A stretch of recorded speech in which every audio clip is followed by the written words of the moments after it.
I'm Adriana de Souza Silva, and I'm a professor of communication studies at Northeastern University, where I also direct the Center for Transformative Media.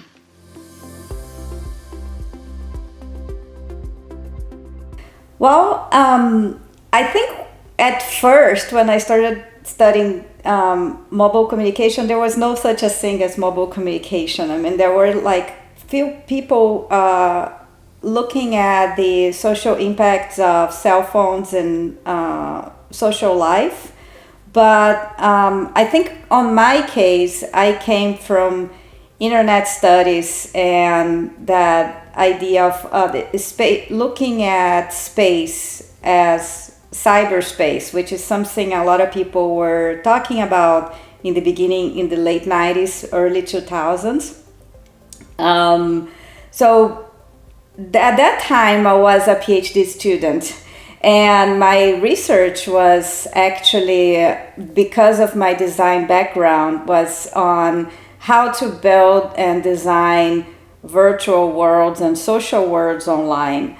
And I always like to tell this story that I was a visiting scholar at UCLA working under Professor Victoria Vesna at the Design Media Arts Department. And once we were talking about my research, and I was saying that I was trying to design virtual worlds in cyberspace, and she said, don't you think cyberspace is kind of a word from the 90s? Because right now, when we are all carrying these devices and she holds her phone, that we actually can carry the internet with us, this idea of getting outside of our physical space to go to another space doesn't exist anymore because the internet's out in the world with us.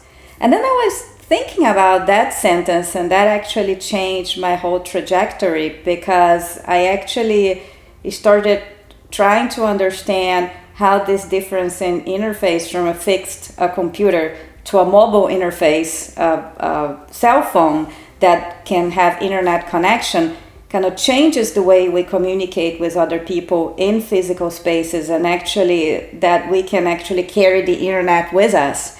So I think that was obviously at that time I didn't have an idea of, I'm studying mobile communication, but that was what it was, right? So actually the title of my dissertation was From Multi-User Environments in Cyberspace from Hybrid Spaces as Multi-User Environments. So that we're actually bringing those social spaces and hybrid social spaces back into the physical world.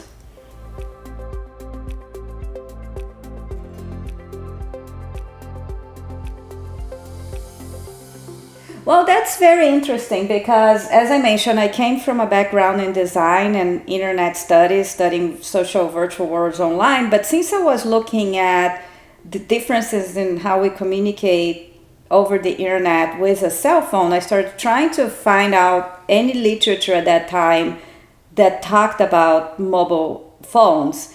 And honestly, there was not a lot. There were a few references that guided my research. First was James Katz and Mark Acko's book, Perpetual Contact, which became a classic. They organized one of the first mobile communication conference at Rutgers in 2002. And there was a collection of essays from scholars from all over the world, including Rich Ling, Leopoldina Fortunati, all talking about how people use cell phones in social situations. But one thing that kind of caught my attention in that collection is that most people were looking at cell phones as telephones, like two-way communication devices, and most of the times pointing out how cell phones would disconnect us from our surroundings, so that we are connecting with somebody that was far away, physically far away from us. Obviously, Rich Ling brought up that idea of micro-coordination, where you can communicate and coordinate things within nearby spaces with people that you know, but was still a vision of using cell phones as a two-way communication device, mostly for voice communication and sometimes texting. But I was actually coming from a different perspective, kind of looking at cell phones as internet-connected devices and ways of coordinating multiple people at the same time, like a multi-user environment. But that was my problem, was that was before smartphones. There were no GPS phones, and so it was very little on the mundane or ordinary world that we could find about it. So one thing that I started doing was actually doing interviews with people to kind of look at how, try to find out examples that could fit this idea. And one of the things I found at that time was this location-based game called Bot Fighters that was developed in Sweden.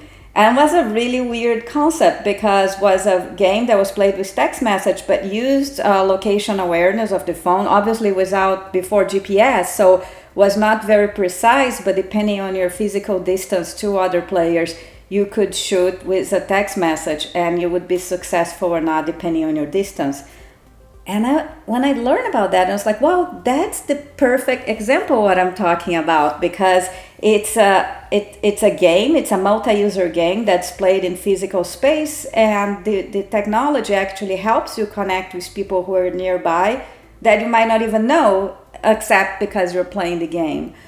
Obviously, that was not, a massive game like Pokemon Go became 10 years later, actually 16 years later, but was one of the first examples that I found.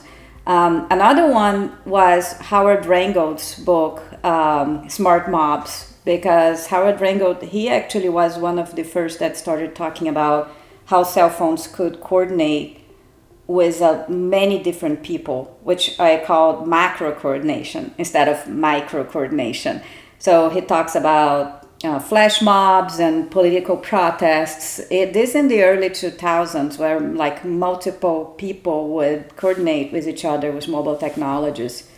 So getting from that early examples of macro coordination plus the location-based games, which also included Blast Theory's work in the UK, in games like Can You See Me Now, or games like that work across physical and digital spaces. Those were kind of my point of entry into mobile communication. So not as a phone, but looking at mobile networked communication in physical or hybrid spaces.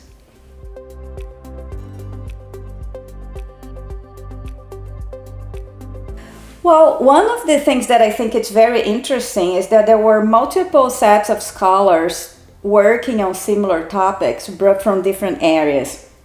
And that's one of the always criticism I had from academia, and that people kind of it's still, we talk a lot about interdisciplinarity, but it's still very disciplinary in a sense that people work in their own silos and within publishing their own journals, but sometimes we're not even aware that people in similar disciplines or other disciplines are studying similar things but from a different perspective.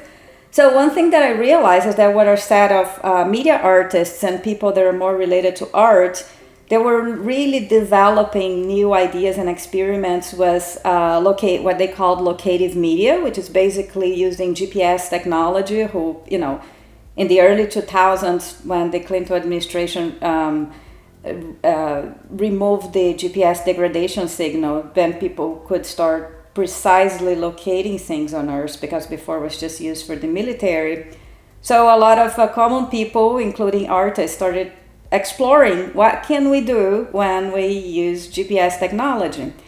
And this was before also GPS was embedded in cell phones. You could still do stuff with cell phones, but was not as precise until 2007. The iPhone 3G, I think, was the first that included that functionality. So these were primarily media artists. And then there was another set of scholars, mostly from sociology, urban studies, that were starting this other field called mobility studies, which are like Mimi Scheller, John Urry, and was about the same time that I published my hybrid spaces paper in 2006, that Mimi Scheller and John Urry published their the mobilities paradigm paper, which became a classic. And I remember the first time I saw that, I was like, oh my God, these are the people who are like talking about the importance of mobility in physical spaces and how we should pay attention to that in social sciences and not just look at static things and how that changes the way we experience space. But they're actually not really taking into consideration the role of technologies. Or, I mean, they would talk a lot about cars as transportation, mobile transportation, but not the communication, the network communication piece. And then there were the mobile communication scholars who were mostly from communication and sometimes sociology, who would look at cell phones as a communication device, but ignore kind of like a little bit of the mobility aspect of it, or look more broadly in how they are embedded into mobility and spaces, or even with or location awareness, which were the artists were doing. So I remember in 2012, I organized this conference called Mobile Communication, Mobilities and Locative Media, which was exactly an attempt to try to connect all these people and see what comes up if we start exchanging perspectives. So the keynote speakers on that were Rich Link from Mobile Communication, Terry Rube, a locative media artist, and Mimi Scheller was a representative of mobilities. And was a wonderful experience because I think, you still have separations in these fields. But I think today, especially after smartphones and, kind of more the embedding of these technologies in our everyday lives, we see much more connection. And I think mobile communication scholars are paying attention to the importance of mobility and definitely location awareness.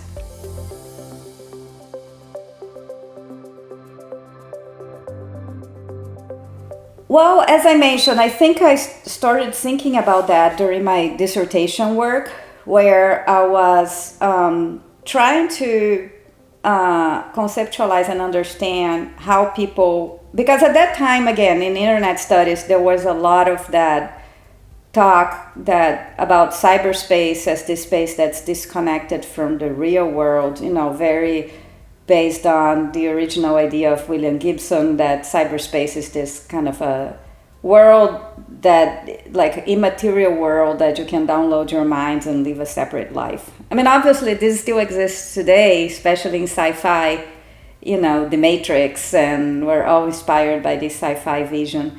But when I started looking at cell phones as ways of connecting people and connecting to the internet, we started thinking that, well, it doesn't make sense to talk about physical and digital as disconnected spaces, because we are actually embedding digital information, especially with location-based services, in physical spaces. So when you start adding longitude, latitude coordinates in everything, and you can find with a GPS, and you can embed location-based information in physical space, we're not using the internet anymore to just locate things that are far away or communicate with people that are far away. We're actually, if you look at today, and that's the argument that Eric Gordon and I do in the net locality, most of the times we use network technologies to locate and connect with things that are close to us.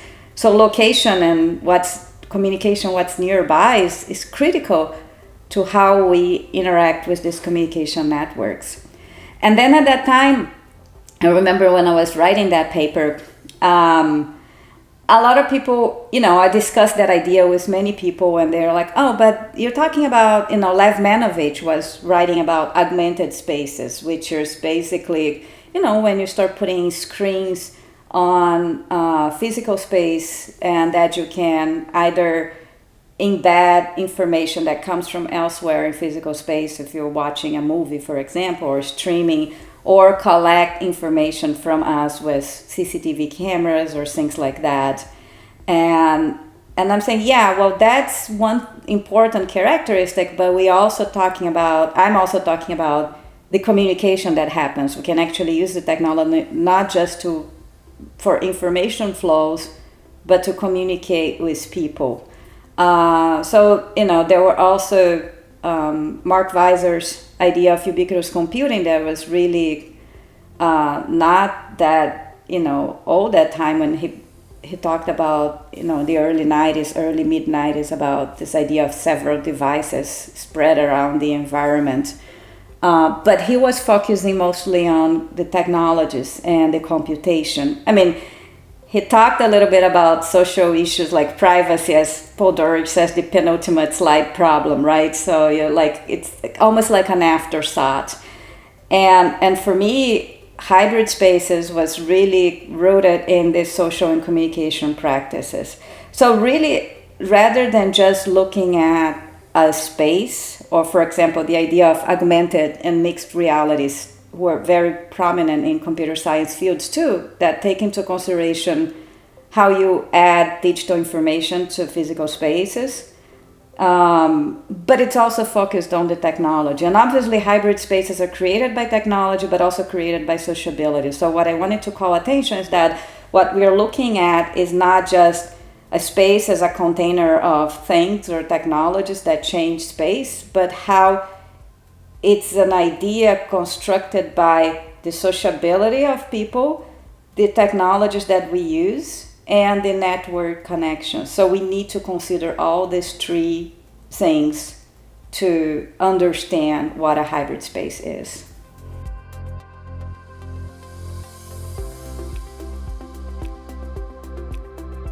Well, that's actually an interesting point, because Scott Campbell and I just wrote a paper on revisiting hybrid spaces 15 years later, because we thought, well, when I first wrote that paper, there were cell phones, but there were no smartphones, and both the technological social landscapes were very different.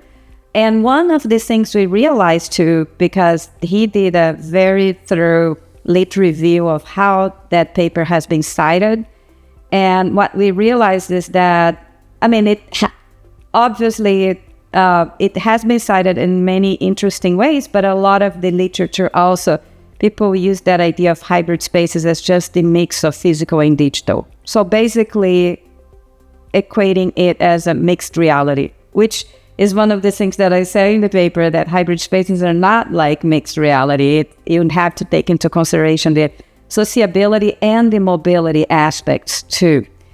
So I think that's one of the things we are trying to call attention, that it's not just mixing physical and digital, but it's a trifocal concept that people need to understand. But I also think a lot of scholars have taken up on this idea to understand mobile communication as embedded with mobility as well. And I think this is something, as being now one of the editors at the Mobile Communication Journal, all the three of us, me and Veronica Karnowski and Rich Ling, we really look at, when a fit with the journal and people submit papers. Still, I think the majority is, focus on cell phones, but we really want to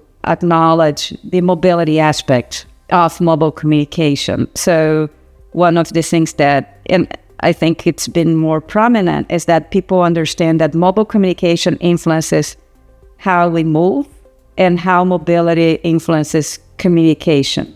So it's not just about, let's study, dating apps on cell phones. And then we ask, what does this has to do with mobile, right? Because you could do dating apps sitting on your computer at home. So if you don't have the mobility aspect included, it's not really mobile communication. And I think that's one of the main ways that this concept has been taken up, and which kind of connects to that early idea that I mentioned, that to connect the different fields of mobility and mobile communication and locate these media.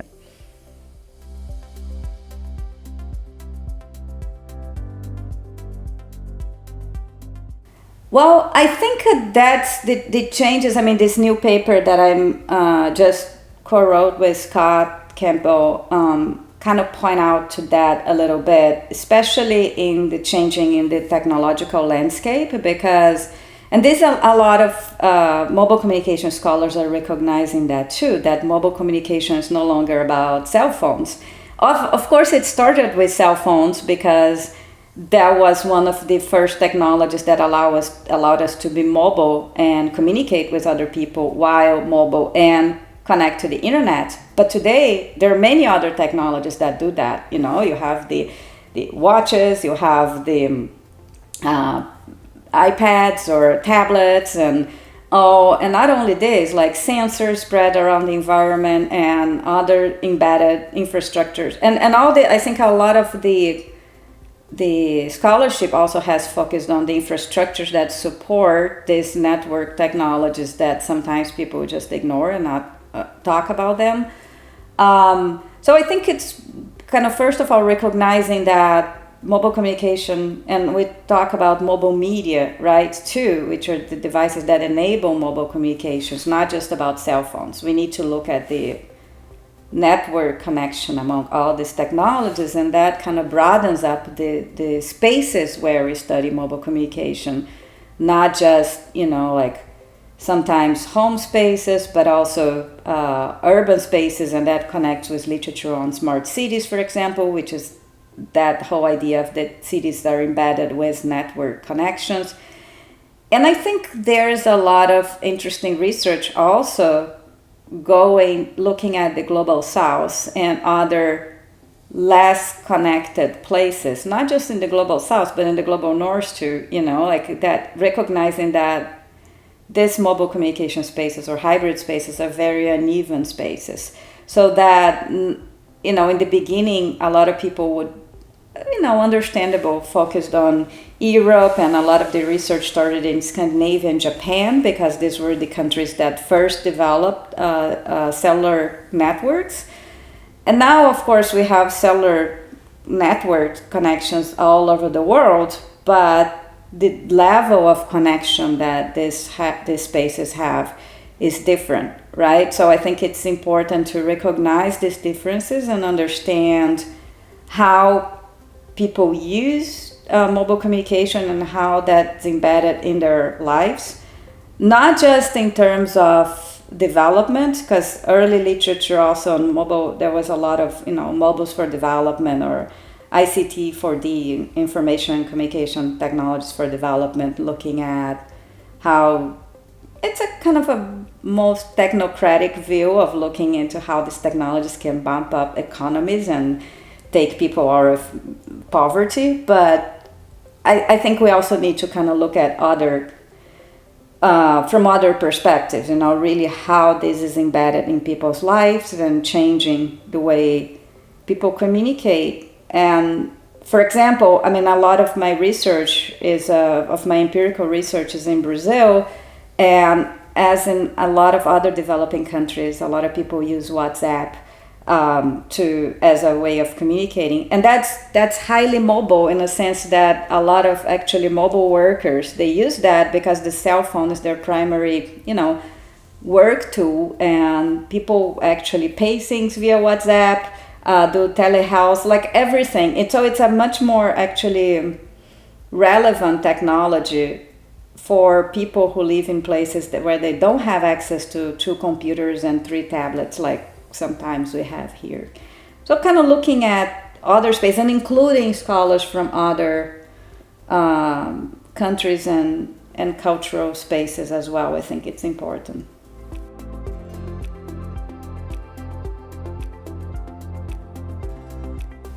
Well, I think there are lots of, it's always hard to predict the future, right? Recently, again, Scott Campbell and Gerard Gauguin, Leopoldina Fortunati and me, we edited the special issue of New Media and Society about the futures of mobile communication. And then we realized that obviously people think of futures in many different ways, and as I always like to say, most of the ways we envision the future never happens. But I think, I mean, one thing that I just mentioned is to kind of pay attention to the changing technological landscape, and especially some new technologies that, you know, they're always happening and and coming up, new things are gonna arise. But right now, a lot of people talk about artificial intelligence, for example, and I think we need to pay attention into how these AI technologies are also gonna influence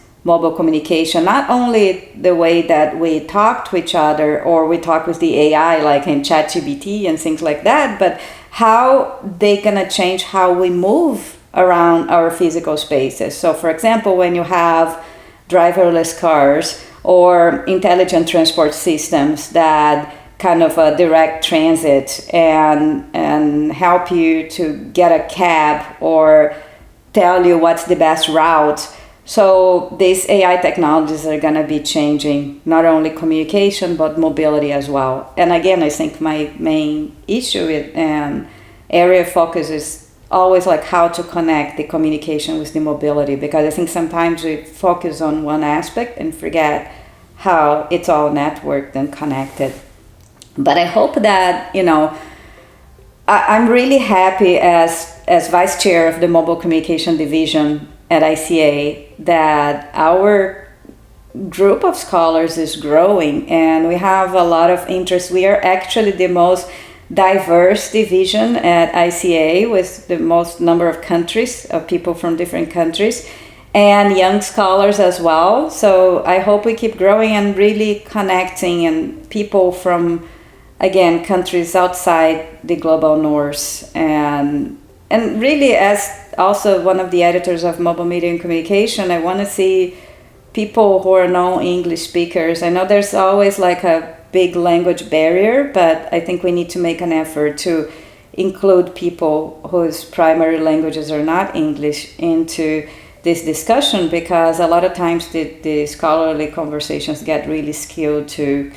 the hashtag first world problems and or a foreign view of other countries and other cultures. And I think we need to include that. So I think it's more than looking at the technologies, is trying to kind of open up the perspective and be more inclusive as well.